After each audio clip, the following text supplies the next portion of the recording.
Selamat pagi teman-teman sekalian. Jumpa lagi bersama saya Teguh Wiradikusuma sebagai salah satu dari 4 juri Indonesia yang telah memiliki sertifikasi dari Federasi Filateli Dunia atau FIP.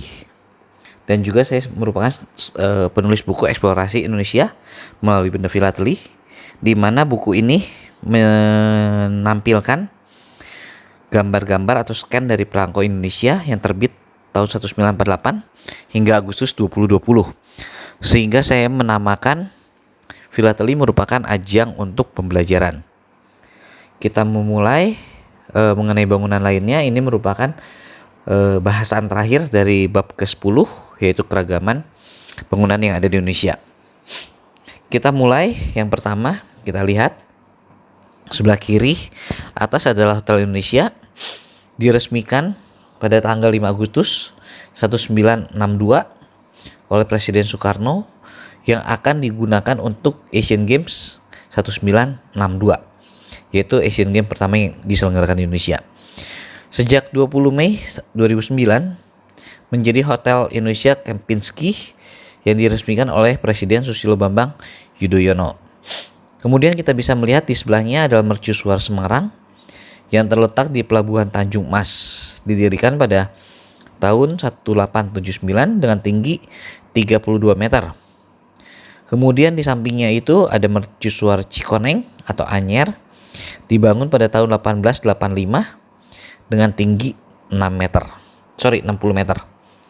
Kita melihat di bagian bawah, perangko yang berwarna biru merupakan gambar dari Hotel Samudra Beach, dibuka pada bulan November 1965 dan diresmikan pada tanggal 15 Februari 1966.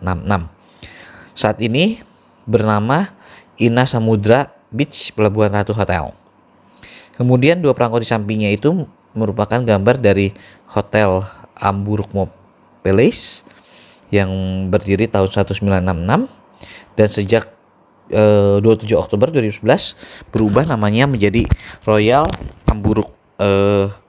Ambarukmo.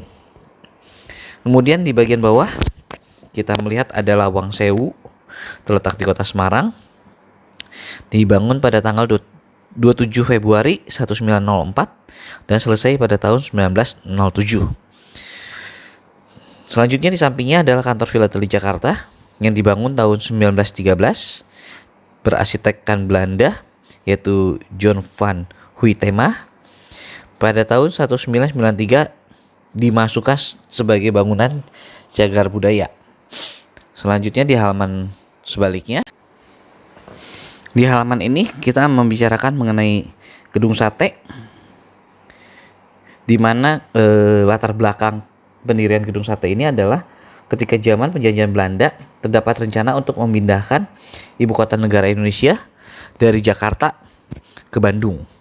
Untuk keperluan itu, maka di Bandung dibangun beberapa gedung dan salah satunya adalah Gedung Sate yang diberi nama Governance Prison, yang mana semula diperuntukkan bagi Departemen Lalu Lintas dan Pekerjaan Umum, bahkan menjadi pusat pemerintahan Hindia Belanda.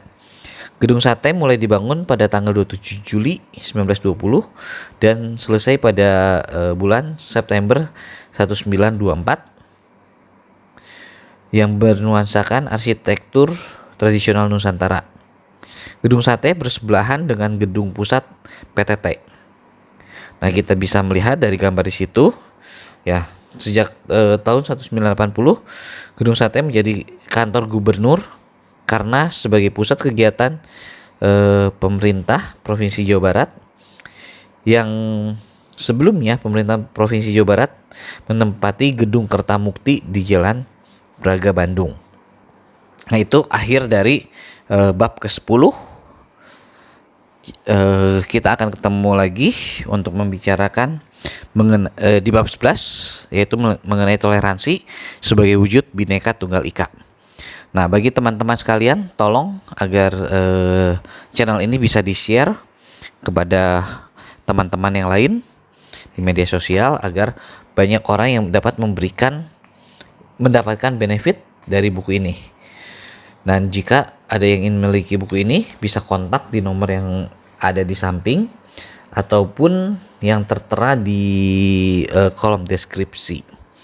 Oke, sampai ketemu lagi besok. Selamat beraktivitas dan selamat pagi. Terima kasih.